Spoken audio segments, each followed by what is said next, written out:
খানা হবে কস্তুরি পানা বাকি হরিলে খানা একসাথে খাবে স্বভাব তো কখনো যাবে না হরি স্বভাব তো কখনো যাবে না কখনো যাবে না হরি স্বভাব তো কখনো যাবে হরি স্বভাব তো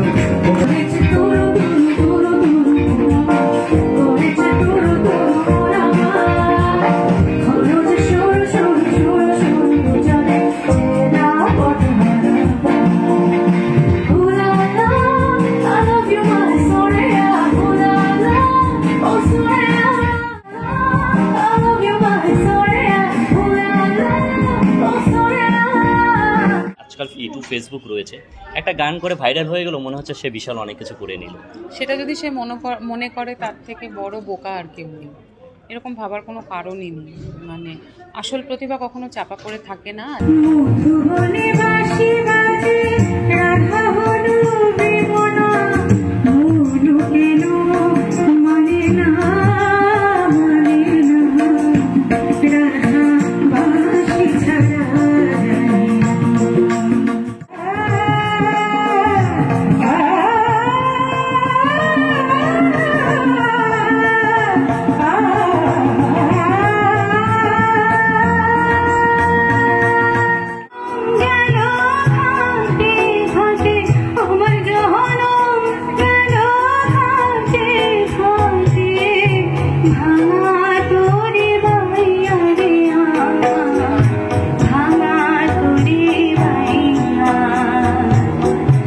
অফকোর্স আমি মিউজিশিয়ান, আমি কম্পোজার, আমি তো কাজ করবো তাদের সঙ্গে। আরে তাদেরকে না পেলে কি করে কাজ করব আমি? সুতরাং তাদেরকে নিয়ে আমি কাজ করবো। আমি আজকে তো বলে দিয়ে যাচ্ছি যে আমি একদম সরাসরি এখানে কয়েকজনকে দেখলাম যাদের দারুণ পারফরমেন্স, যে ঢাক বাজালো, যে মেয়েটি বাইরে থেকে এসেছে, উত্তরবঙ্গ থেকে এসেছে, তাদেরকে আমি একদম আমি সঙ্গে কাজ করবো তাদের। জাজমেন্ট করাটা না, জাজমেন্ট আমার সঙ্গে তো আরও রয়েছে, সব গুণী মানুষেরা রয়েছে। তো সেখান থেকে দাঁড়িয়ে আমার মনে হয় যে একেবারে টক্কর চলছে। ইমন আমাদের খুব আদরের একজন শিল্পী, আমার সহকর্মী, এক সময়কার ছাত্রী ইউনিভার্সিটি।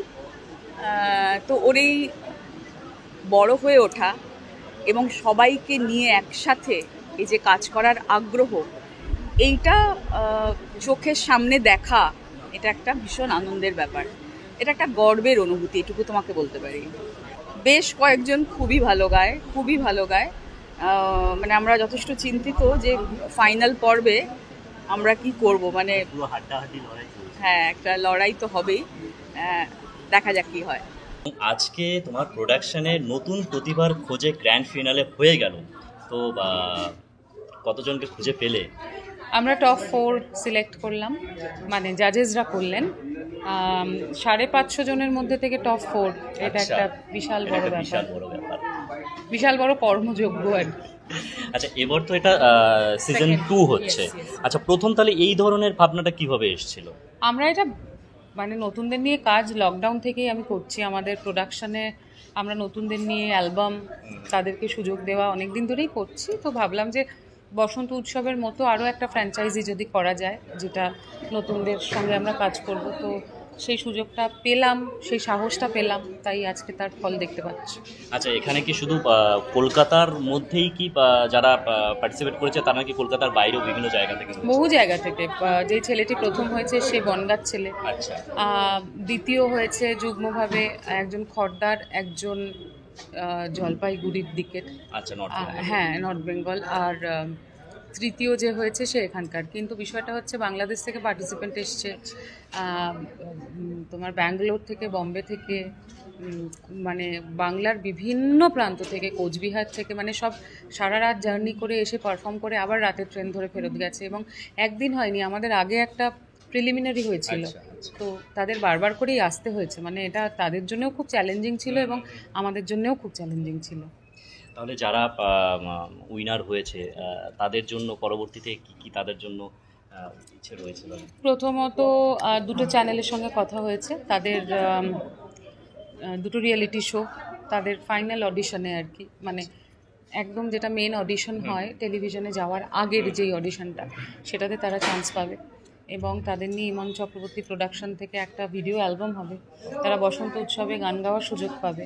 এবং তারা প্রচুর মানে আমাদের যারা স্পন্সর্সরা আছেন যেমন ক্ল্যারিয়ন থেকে তাদের জন্য খুব সুন্দর কিছু গিফটসের ব্যবস্থা করা হয়েছে। তো সমস্ত কিছুই টাকা বাদ দিয়ে আর কি, বাদ বাকি যা যা সম্ভব ভালোবাসায় দেওয়া সেটা আমরা দিচ্ছি। টাকাটা আমরা প্রেফার করি না, তাই দিই না। দিদি, আমি একটা এখানে প্রশ্ন করবো, সেটা আজকাল মানে গানের প্রতিভার বিচারে অনেক সময় আমরা দেখি যে ঠিকঠাক মতন হয়তো অনেকে বিচার করে না, এবং যে কোনো গান আজকাল ভাইরাল হয়ে গিয়ে মানে লোকজন সেই গানগুলোকেই নিয়ে নেয়। কিন্তু ভালো গান যারা শিখে, রীতিমতো শিখে একটা জায়গায় পৌঁছে তারা গান গাইছে, সেইগুলো লোকে নিচ্ছে না, গান মানে ভাইরাল হচ্ছে না, সেই বিষয়টা নিয়ে কী বলবে তুমি? জানি না, মানে ভাইরাল হওয়াটাই তো গানের কি বলবো উচ্চতাটাকে বা বিচার করে না কখনো, আমি অন্তত বিশ্বাস করি না। কিন্তু কোনো কোনো গানের কি বলবো, মানে কোন গানটা দর্শকদের ভালো লাগবে সেটা আমি তুমি কেউ জানি না। তো সেই জন্য সেইভাবে বিচার না করে কাজ করতে থাকাটাই আমার মনে হয় যে প্রথম এবং প্রধান কর্তব্য হওয়া উচিত। মানে একটা সাধনা দরকার আছে। অনেকেই তো হুট করে কোনো সাধনা না করে একটা গান, আজকাল ইউটিউব ফেসবুক রয়েছে, একটা গান করে ভাইরাল হয়ে গেল, মনে হচ্ছে সে বিশাল অনেক কিছু করে নিল। সেটা যদি সে মনে করে তার থেকে বড় বোকা আর কেউ নেই, এরকম ভাবার কোনো কারণই নেই। মানে আসল প্রতিভা কখনো চাপা পড়ে থাকে না, আজকে সেটা আমরা দেখতে পেয়েছি। ঠিক, শেষ দর্শকদের কি বলবে? দর্শকদের বলবো, আমাদের এই প্রয়াসটা যেটা আমরা করেছি তাতে আমরা অভূতপূর্ব সাড়া পেয়েছি। আগামী দিনেও আমরা এগুলো করতে চাই। তবে 9 মার্চ লিলুয়া মিরপাড়া পার্ক ময়দানে বসন্ত উৎসব আয়োজিত হচ্ছে ইমন চক্রবর্তী প্রোডাকশন এবং ইমন সঙ্গীত একাডেমির উদ্যোগে। আপনারা সকলে আসবেন, কারণ অনেক গুণী শিল্পীরা থাকছে। নতুন প্রতিভার খোঁজের ইমন চক্রবর্তী প্রোডাকশনের আজকে গ্র্যান্ড ফিনালে, এবং গ্র্যান্ড ফিনালে কারা কারা উইনার হয়েছে তারা তো আমার সামনে একেবারেই রয়েছে। উইনার হয়েছে মৃন্ময়, ফার্স্ট রানার আপ যুগ্মভাবে হয়েছে দুজন, পুষ্পিতা, স্বর্ণালী, এবং সেকেন্ড রানার্স আপ হয়েছে অঙ্কিতা, রাইট? আর নামগুলো আমার ঠিক মনে আছে। তো আমি একেবারে সরাসরি মৃন্ময়ের কাছে যাব। এই যে উইনার হওয়া আজকে নতুন প্রতিভার খোঁজে, কেমন লাগছে বলো? সত্যি কথা বলতে উইনার হওয়ার পরে সিচুয়েশানটা আরও টাফ হয়ে যায়, কেননা কিছু বলতে পারছি না, এবং সেই ভাবছি যে এতদিন দেখিয়েছি ফার্স্ট সেকেন্ড থার্ড, সেটা আমার সঙ্গে হচ্ছে, এটা ভেবেই আমার আরও মুখে কথা বন্ধ হয়ে যাচ্ছে যে এগুলো কি হচ্ছে, বা আমি আনন্দেই ভাষা হারিয়ে ফেলছি। আমার সাথে আজকে আমার 2 মা এসছে, 2 মা, যেমন আমার বন্ধুর মা এবং আমার মা, মানে ওনারা দুইজন না থাকলে আমি আজকে এই জায়গায় আসতে পারতাম না। আমার বন্ধুর সাপোর্ট, বেসিক্যালি আমি ডান্সার, আমি নৃত্যশিল্পী, আর নাচই আমার জীবনে গান এনেছেন। সেই জন্যই হয়তো আমরা নাচের মধ্যে, মানে গান যখন গাইছিল সেইভাবে যে নাচের মধ্য দিয়ে গানের মধ্য দিয়ে নাচ। অ্যাকচুয়ালি আমি নাচ ছাড়া গান ভাবতে পারি না, এবং নাচই আমার জীবনে গানকে এনেছে। তো ওনাকে অনেক ধন্যবাদ এবং ওনাকে অনেক কুর্নিশ যে উনি আমাকে গান করতে বলেছেন, আর ওনার জন্যই আমি গান গেয়েছি। আচ্ছা, আমি এবার তোমার কাছে, কেমন লাগছে? পুরোটা স্বপ্নের মতো, কারণ আমার এটা স্বপ্ন ছিল, আর এই স্বপ্নটা পূরণ করার জন্য ইমন ম্যামকে অনেক অনেক ধন্যবাদ দিলেও বোধহয় খুব কম পড়ে যাবে। উনি যে এই যে পদক্ষেপটা নিয়েছেন আমাদের মতন নতুন প্রতিভাদের জন্য, আমি কুর্নিশ জানাই। আমি চাইবো আরও আমাদের মতন নতুন প্রতিভারা উঠে আসুক, তাদের স্বপ্ন পূরণ হোক আমারই মতো। আমি অনেক ছোট্ট শহর থেকে এসেছি, অনেক স্বপ্ন নিয়ে এসেছিলাম, তো আমার আজকে সেই স্বপ্ন সত্যি হয়েছে। আর এই স্বপ্নটা আমার সত্যি করার পেছনে আমার মা বাবা বোনের অবশ্যই কৃতিত্ব। আমি যদি না বলি ওদের নেই, তাহলে আমার মানে খুব মানে কি বলবো, মানে ভুল হবে আর কি। কেমন লাগছে? খুব ভালো লাগছে, মানে এতটাই ভালো লাগছে যে আমি সত্যি প্রকাশ করতে পারবো না। ইমন চক্রবর্তী দিদি আয়োজিত এই কম্পিটিশানে পার্টিসিপেট করতে পেরেছি এবং এই অ্যাওয়ার্ডটি পেয়েছি, এটা আমার কাছে একটা বিরাট পাওয়া। এবং সবথেকে বড় কথা, এত গুণী মানুষের সামনে, এত গুণী জাজেসদের সামনে পারফর্ম করার সৌভাগ্য হয়েছে, এটা সত্যি আমার কাছে একটা মানে গোল্ডেন অপরচুনিটি। তার জন্য ইমন দিদিকে আমি মানে আমার আন্তরিক কৃতজ্ঞতা জানাই, এরকম নতুন শিল্পীদের জন্য একটা ইনিশিয়েটিভ নেওয়ার জন্য। এবং আমার মা বাবা, আমার গুরুজি, সকলকে আমার প্রণাম। মা বাবা গুরুজি সাপোর্ট ছাড়া আমি এই অবধি আসতে পারতাম না। Thank you so much. কেমন লাগছে? সবাই বলেই দিয়েছে অলরেডি, মানে ভীষণ আনরিয়াল একটা এক্সপিরিয়েন্স, মানে এখনও মনে হচ্ছে স্বপ্নের মধ্যে আছি আর কি। এত গুণী মানুষদের সামনে পারফর্ম করার সুযোগ পেয়েছি, মানে এত আমি ভাবতে পারিনি কখনো যে এই প্ল্যাটফর্মটা পাবো। তো খুবই ভালো লাগছে অবশ্যই। অ্যান্ড ডেফিনেটলি আমার মা বাবা, পার্টিকুলারলি আমার মা সবসময় ঠেলে ঠেলে ঠেলে ঠেলে গান কর, রেওয়াজে বস, এই করে করে করে করে আমাকে তৈরি করেছে, যেটুকু তৈরি হতে পেরেছি এন্টায়ারলি মা। আর অবভিয়াসলি দুই ফ্যামিলির সাপোর্ট, মানে আমার শ্বশুরবাড়ি এবং বাপের বাড়ি। সো থ্যাঙ্কস টু দ্যাম, যেটুকু করতে পেরেছি তাদের জন্যই, আশা করছি আরও করতে পারবো।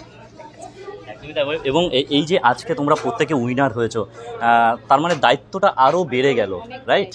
দায়িত্ব বেড়ে গেল, আরও প্রচুর প্র্যাকটিস করতে হবে, আবার নতুন কোনো রিয়েলিটি শো, নতুন কোনো কাজের জন্য এবার ঝাঁপিয়ে পড়তে হবে। তো আমি একেবারে এবার শেষ করব, আমি যে উইনার হয়েছে তার গলা দিয়েই আজকের যে গানটা গেয়ে উইনার হয়েছে সেই গানটা একটুখানি আমরা শুনবো, আমাদের দর্শকদের একটুখানি শোনাও, এবং সঙ্গে আমরা সবাই একটু তাল মেলাবো। ওকে, থ্যাংক ইউ। চলো। থাকিলে ডোবাখানা হবে কচুরি পানা, থাকিলে ডোবাখানা হবে কচুরি পানা, বাগে হরিণে খানা একসাথে খাবে না, বাগে হরিণে খানা একসাথে খাবে না, স্বভাব তো কখনো যাবে না, ও মরি স্বভাব তো কখনো যাবে না।